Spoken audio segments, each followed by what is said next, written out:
Welcome back to CJTV. We've got a lot in store for you this month. Let's roll.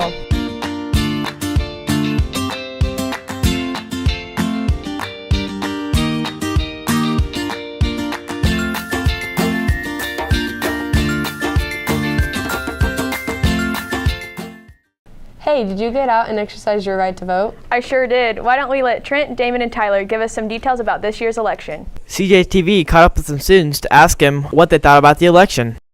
I'm here with Chase Richmond and Ashton Boutwell to talk about the election that's coming up. So, Chase, who you vote for? Well, I can't vote, but if I were to vote, my opinion is pretty clear. Donald J. Trump. And the reason why is he's going to help our national debt, he's going to do great with our immigration policy, and he's going to help with the people, and that's what we need in America. Alrighty, good statement, Chase. What about you, Ashton? I'm voting for Hillary Clinton if I could vote. I agree with her on her stand on Planned Parenthood and abortion issues, as well as I think that she's better for the people and a better voice for diplomatic reasons. If I could vote, I would vote for Trump. As soon as I get out of school, I'm going to vote for Trump. If I could vote, I would absolutely vote for Hillary Clinton. If I could vote, I would definitely vote for Donald Trump. Hello, I'm Connor Wilson, and if I were voting, then I would be voting for Hillary Clinton. If I were able to vote, I would vote for Hillary Clinton. If I could vote, I'd probably vote for Trump. I would vote for Hillary Clinton. Now that the election has ended, let's talk to some students to see what they have to say about it. I'm happy with the way that the election turned out because I'm a Trump supporter and I'm ready to see America be great again. I'm disappointed in the election. I've been a Democrat my whole life, and I was raised in a Democratic household, so it's pretty disappointing that she lost. How I feel about the election went, I feel pretty good because I'm a Trump supporter, and I'm glad to see what he's going to do in the future. This has been Trent, Tyler, and Damon with your 2016 election. Speaking of competitions, Powder Puff just took place. Yeah, let's hand it on over to Emma, Lauren, Kitch, and Jake. We went around CJHS and talked to the coaches and players from Powder Puff. Freshmen are pretty good this year. I think we're going to kill it. My name is Kendall Channel, and I'm a sophomore, and I'm excited for Powder Puff.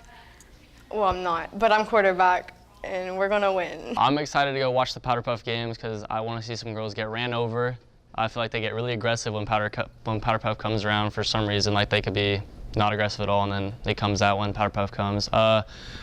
Probably the juniors will win because I feel like they have a high-powered offense and their coaches get pretty aggressive with them at practice. So I think that strict coaching is going to what pulls them through in the end. Confident about Powder Puff this year. We did really well last year, and we've got more people back, and we're simply the best there is. I'm Kate Dryling. I'm a middle linebacker. And juniors are gonna win because everyone else is bad. Maybe not the seniors. I know the sophomores are bad, like really bad. I feel very confident. I feel like we'll win at least every game by 50 points, maybe more. The worst opponent will probably be the juniors. I heard they're pretty bad this year.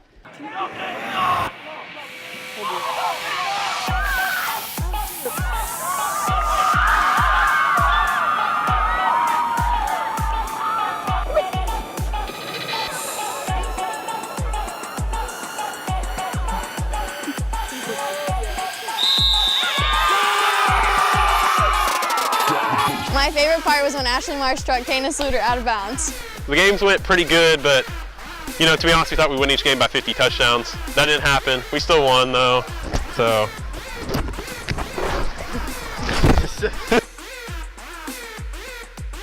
This has been Kitch, Emma, Lauren, Jake. Peace! Man, all that running sure made me hungry. Let's talk about some Thanksgiving traditions with Cade, Preston, Josh, and Matthew.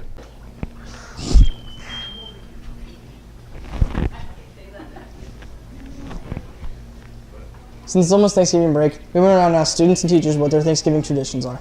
My tradition, I normally just meet up with my family members. After that, we get together, we have a good time, and then we normally eat. One dish that I really like would be turkey, and something that I don't want to eat or even be there at all would be like stuffing. My Thanksgiving tradition is I go to my aunt's house and we eat a bunch of food, and then at the end we get all the leftover rolls and we just play dodgeball with them, and whoever wins gets a prize. When we play dodgeball, we go for the old people because they're really slow. For Thanksgiving, I like to get together with my family and eat lots of turkey and eat food that tastes good, because that's what Thanksgiving is about. It's about eating all the food and being thankful. And I really hate stuffing. That's like disgusting. That's the worst part about Thanksgiving. The food's awful. I'll just eat a turkey. On Thanksgiving, my brother and my dad have a eating contest to see who the real man is. I love stuffing. I don't like that cranberry sauce crap. You know what I mean? People like put on the turkey. You like it? I don't like it. When the question's asked about how I feel about Thanksgiving, I'm certainly thankful for all the blessings that I've got. But let's be honest, Thanksgiving's not the best holiday. At the end of the day, I don't think turkey's very good. In fact, it's an ugly bird. I hate stuffing. I really don't like vegetables of any kind, so I don't like corn, I don't like green beans. I think Thanksgiving meals are overrated. I'd much rather have pizza or cashew chicken. And then you start to deal with like historical things about Thanksgiving. Well, that didn't work out for all parties at the dinner table, and so it's not good. I'd be done with Thanksgiving if I had my druthers. Let's give me some cashew chicken and let's go watch a movie. Happy Thanksgiving, y'all. Time to work off all that food again. We should catch up with Ashley, Sydney, Breeley, and Kinsey on the new swim team. You may have heard that there will be a new swim program for Carl Junction High School. We interviewed Coach Wall to get his input on the new sport coming to CJ. The process started probably 2 or 3 years ago in the discussions and investigation into the possibility of adding a team. Anytime you look at something like that, I want to make sure that we have covered all of our bases. I believe that it'll be like much of our other programs that we currently have. It'll allow more kids to participate in a sport or activity. I think that one thing we do have is we have a lot of kids who have been swimming, and we already have a built-in feeder program for it. And I think that will be very beneficial in us being able to compete at a high level. My opinion is I don't want to ever add a sport unless we can be competitive. I don't want to do it just for the sake of participating. I want us to have sports where we can be successful in them. Coach Stauffer will be stepping up to coach the new swim team. She gave us the insight on what she expects next year.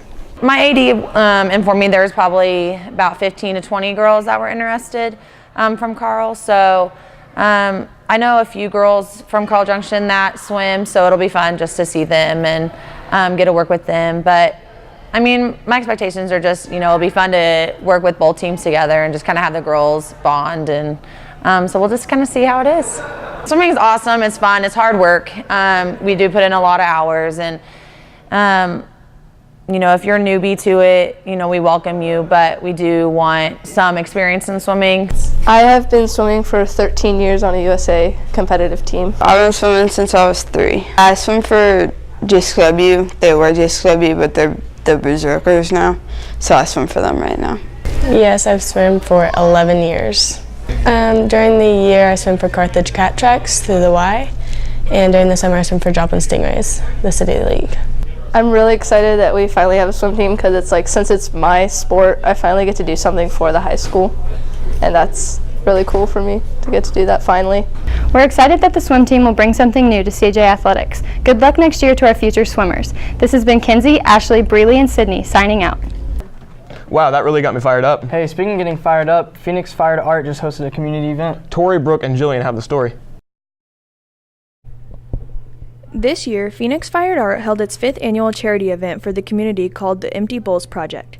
People bought handmade bowls of their liking and gave a minimum donation of $15 to receive a delicious bowl of soup on November 17th. This event helped community charity groups who fight local hunger, such as Crosslines and the Salvation Army. We talked to a community member who attended the event. I've been every year. I think this was the 6th year. 5 or 6, I know. I enjoyed it very much. I enjoyed the pottery. I'm a pottery fan anyway. I love the pottery. I love going down there. I love the soups, which are always fantastic, but most importantly, I love the concept. The concept of empty bowls was that we start out with an empty bowl and then it's filled, and that's what they're attempting to do, is to provide food for empty bowls throughout our community. I will definitely go back every year. It is great that the Empty Bowls event helps those in our community that are less fortunate. We will definitely be going back to this charity event next year and strongly suggest that you join us too. It's awesome to see our community giving back. Patrick and Kylie have an impacting story for the Carl Junction community. Some people may not know, but prescription drugs can be a big deal. Here's a story of a local girl who abused prescription drugs. She had a car wreck that on May 15th, 2008. I'll never forget the day. And she rolled her car so many times. It was thrown out into a field. And I don't know if you're familiar with D Highway on the way out of Webb City, and you go that bridge. But thankfully, this family had come into town from out of town, and were setting out on a porch where there was that curve there, and they saw her headlights go off and then just disappear into this field. Otherwise, probably no one would have found her, and she probably would have died. And so they called the police and said, there is a car in this field. And the police said, there's nothing out in this field. And they said, no, we saw the headlights. We watched it go out into this field. They finally found her car upside down. Every window was smashed into it. It was completely looked like a crunch. You could not even tell what kind of car it was. And she had gone out the driver's window. She had to have flown out the driver's window. Her boots were found 50 feet from her body, and she was found face down in mud. Her cap and gown were strung out on a field. They found all of her graduation money scattered about, everything. I mean, it was just, they said it was the worst scene. And one of my friends from high school that I knew said when they found her, they turned her over, and he knew she was my child because she looked just like me. And that's how they identified her. Now, chronic pain relievers now cause or contribute to nearly 3 out of 4 prescription drug overdoses and about 15,500 deaths. Are you looking for something to do in your free time? Let's take a trip with Mac, Marley, and Sarah to see someone who turned a hobby into a business. One of our very own CJ alumni has been busy lately. Michaela Drigger opened up her very own business, so we caught up with her to learn more. In 2014, I went and got all the equipment, and I just started selling shirts and coffee mugs out of my house. And I advertised on social media a lot, like Instagram and stuff, and a lot of kids at school bought stuff, and just it grew so big that we had to move here. So I've always loved art. And I took graphic design my sophomore year in high school, and I took it my junior year and my senior year, and I just always knew I wanted to do a career with art, so I just thought this would be the perfect way to do it. Everything on the wall I've made, everything with words. I make t-shirts, I make hats, I make coffee mugs, I make lanyards, phone cases, there's baby onesies behind you. I also have a lot of boutique stuff I ordered in from California, and then all the jewelry back there on the walls, all from Georgia. I'm on 902 South Joplin Avenue. This has been Sarah McIntyre reporting to you from CJTV. Thank you for watching. And make sure to follow us on Twitter and Instagram and subscribe to us on YouTube.